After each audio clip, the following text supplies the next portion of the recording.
Hey Slayers, welcome back to my channel. So today's video is a long overdue murder, mystery, and nails tutorial. I'm going to get back to my True Crime Tuesday nail tutorials, so if you like true crime and nails, then stick around, hit that subscribe button because I'm going to be posting a lot more of them. For today's nails, I'm going to be trying a company that I haven't tried before on my channel, and it is by GelFavor. They sent me over this really nice, really gorgeous, professional gel polish kit, and I've been really wanting to try the nail couture little heart cutout nails that I have, which, by the way, you guys, I'm now a brand ambassador for nail couture, so you can save yourself 10% off with my code SlayByJ when you shop at nailcouture.com.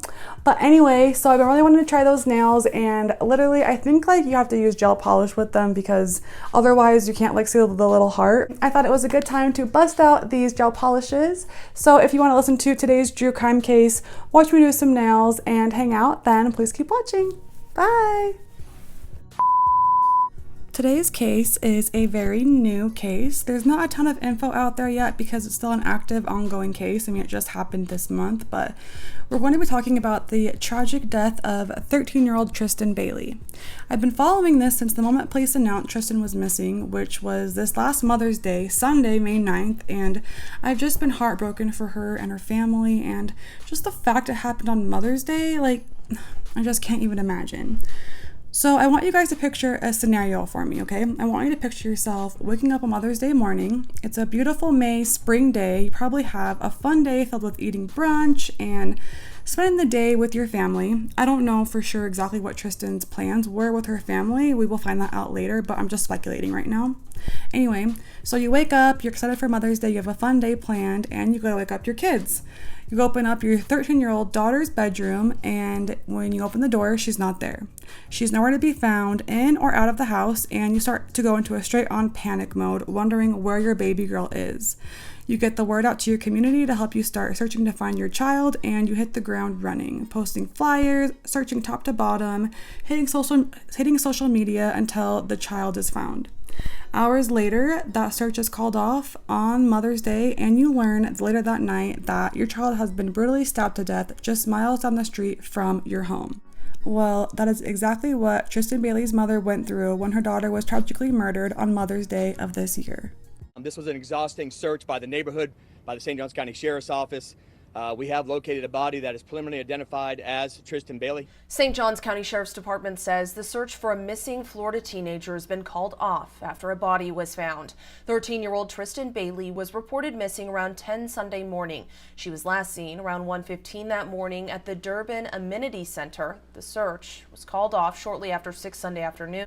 Tristan was a 13-year-old, beautiful, fun, and loving girl. She was about to finish out her 7th grade year at Patriot Oaks Academy in St. Johns County, Florida, when her life was tragically taken. Her family lived in a very nice, upscale neighborhood called Durbin Crossing, and it was reported that no crime was hardly ever committed there. Police sightings were very far and in between, and the community is considered to be a very, very safe place where murder and kidnapping just don't happen. Tristyn was a daughter, a sister, a friend. She was also an amazing athlete, and she especially loved being a cheerleader. Her friends and family say Tristyn had absolutely no enemies whatsoever. She was popular in school. She was active in her church. She was an honor student. I mean, she was only 13 years old. She was just beginning her teenage years, and she was excited to be spending summer hanging out with friends since we were all cooped up last year in 2020. So now we know a little bit about Tristyn. Her mom goes to wake her up on Mother's Day morning around 9:45 a.m. and she's not in her room. Her parents immediately file a missing persons report around 10 a.m. that morning, and the search is on. Police waste no time, and neither did the community. Police actually thank the community for their aid in the search to find Tristyn because without them, police wouldn't have found her body as fast as they did. Within the first hour of Tristyn's disappearance, people immediately started posting all over Facebook, asking if anyone had seen her. Others were hanging flyers all over the town, and hundreds of neighbors, friends, and family members put their Mother's Day plans on hold for the day to go out and search for this 13-year-old girl. Hours later, around 6 p.m. that same day, police call off the search for Tristan Bailey. She was found by a local man who was jogging in the area, and he had heard about the case, and he just decided to go a little bit extra step and like go in this little bit extra like weird way he didn't normally go.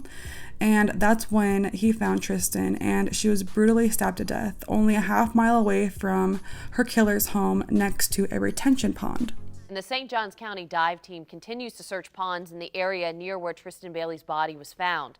On your sides, Jessica Clark is joining us live with what they are seeing in that area as well. Katie, just behind me is the lake that has been searched this morning by the St. Johns County dive team, and it is right here just on the edge of the Durbin Crossing neighborhood. And we had to kind of walk through a small path of woods in order to see this spot, but it is in this wooded area where Tristan Bailey's body is believed to have been discovered by a resident who was trying to help out with the search for her on Sunday, according to the St. Johns County Sheriff's Office. The community was and still is completely and utterly shocked at the news of Tristyn's death. Her community has gathered together to wrap teal ribbons around all the trees in the area to honor Tristyn, as teal was said to be her favorite color. There were candlelight vigils held in her name, and a huge memorial service was also held on Sunday, May 16th, where news articles said more than 600 people were in attendance. I mean, this girl touched a lot of people's lives and was very loved and adored by so many. So I'm sure you're wondering who in their right mind would ever do this to this sweet innocent girl. And honestly, I don't even want to give this person the time of day on my channel or mention him, but unfortunately I have to, and police do have one suspect in custody as of right now. So here's what we know about Tristyn's death so far. The police were able to obtain surveillance footage that shows Tristyn, and she was last seen at 1:15 a.m. at the Durbin Amenity Center. It's like a clubhouse in her neighborhood type thing. So she's seen on that camera, and she's spotted walking with another individual. She must have snuck out that night, I'm assuming, but we'll know more about those details later. Anyway, according to surveillance footage, Tristyn was seen wearing black leggings, a black t-shirt, and black flip-flops, and the individual she was with was seen wearing white shorts, a black hoodie, and the hood was up, and white tennis shoes. They're seen walking towards this wooded, marshy, grassy area past the amenity center, and they both walk off into the distance together. A few hours later that same morning, around 3:15 a.m., you can see that same individual with the white shorts and black hoodie emerge from the same area that Tristyn was last seen walking towards with this person, but this time the person in the black hoodie is walking back towards the clubhouse alone, and he's holding white shoes in his hand, like his shoes are off. And Tristyn would never be seen again on that surveillance camera.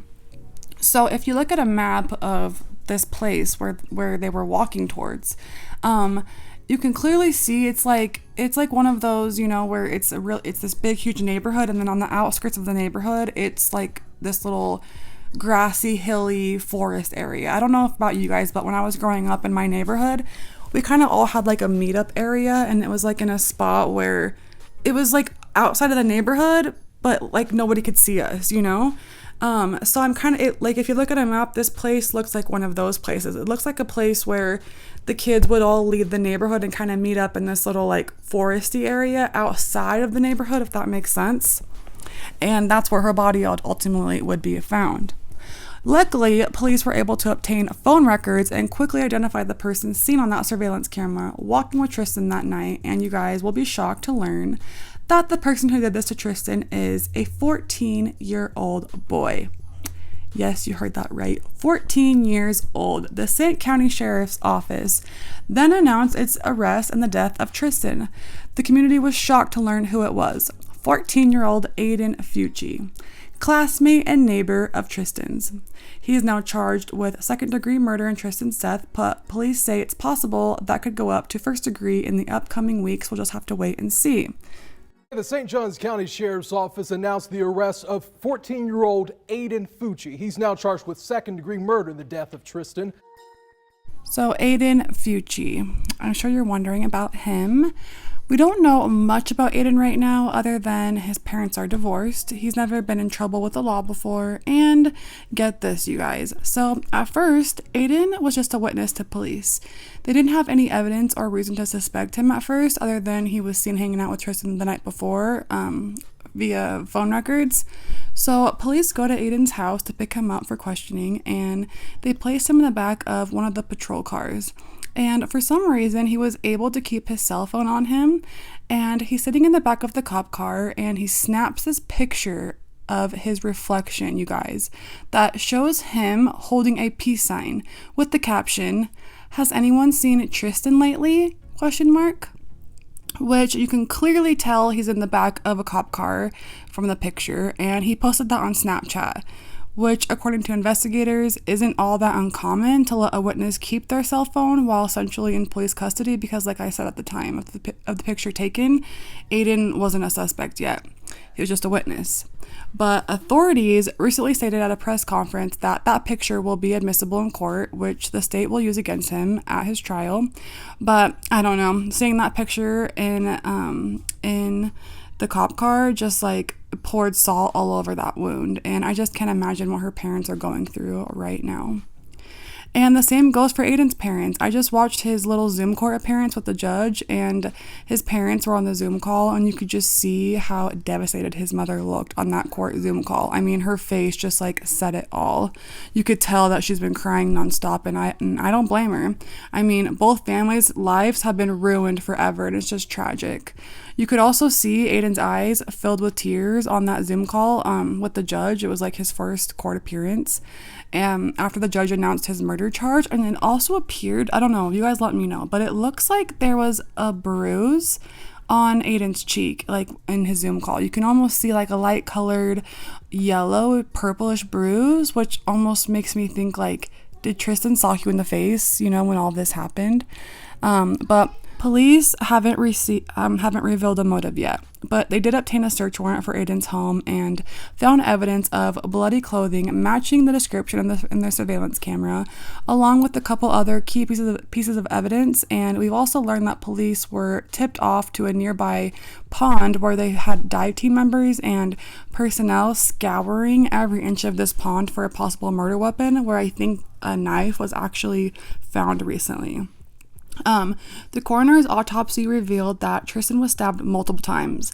They haven't said how many times or anything like that, but a little glimmer of hope in this, if there is any, was that Tristyn was completely clothed. There were no signs of SA. Aiden is being detained at the Volusia County Detention Center for juveniles, where he will remain in custody and held for 21 days, and his bond has been revoked. So the 21 days is almost up. Actually, there's been some news today where we're going to be learning this afternoon if Aiden is going to be charged with first-degree murder or not. As of right now, he's charged with second-degree murder because he is he's a juvenile, and if you're under the age of 18, they obviously don't charge you as an adult, you know, but unless they can, like depending on the crime. So at first he was charged with second degree murder because that's all they can do for if you're charged as a juvenile. But later this afternoon, the Attorney General is going to announce if they're going to up that and charge him as an adult. And if they do, that means that 1, he can have the death penalty on the table. It means that 2, he will go to prison, and it means that 3, he's never gonna get out, basically. If you're charged as a juvenile, then you can't receive the death penalty. You can only receive second degree murder, and you don't go to prison. You remain in juvenile detention for as long as they deem, pretty much.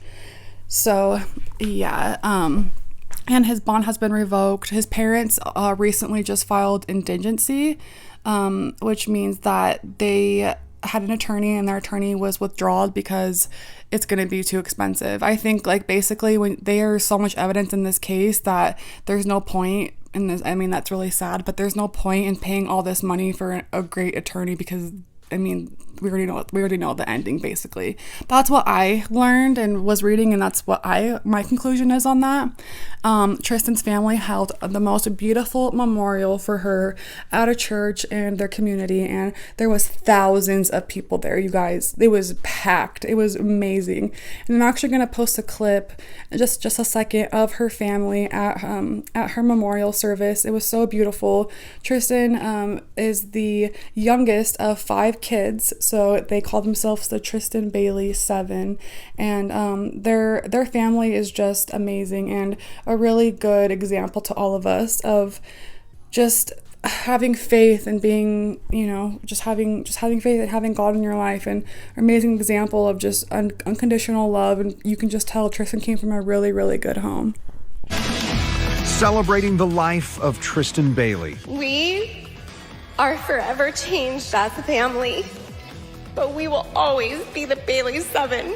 Family members, friends, and community members by the hundreds remember the 13-year-old with an emotional celebration of life. Tristyn may not always be by my side, but she'll always be in my heart. And in the midst of the memories, they're showing a determination to heal. Aren't they just a beautiful family? You can totally tell that Tristyn grew up in an amazing home, and my thoughts and prayers go out to the Tristyn family, and I hope that with time they will be able to find happiness again. And yeah, so as of right now, police only suspect that Aiden was involved. They don't think any other kids were involved as of right now. We're not sure. There was a couple kids that were trolling online, and the police had said that was all false. No one else was a suspect. And yeah, today we're going to find out if Tristyn's going to be charged as an adult. For right now, he's charged with second-degree murder. We don't know how many times Tristyn was stabbed. We don't know how she got out there, why she got out there, if they were friends in school, what the relationship was. We don't know any of that. We don't know any of the nitty-gritty details. We just don't know. And I'm just praying that, it remains the way it is. I hope that nothing else worse comes out of this. Aiden, like I said, his parents, they claimed indigency, so like I said, withdrew their lawyer that they had for Aiden, and now he's going to be represented by a group of public defenders.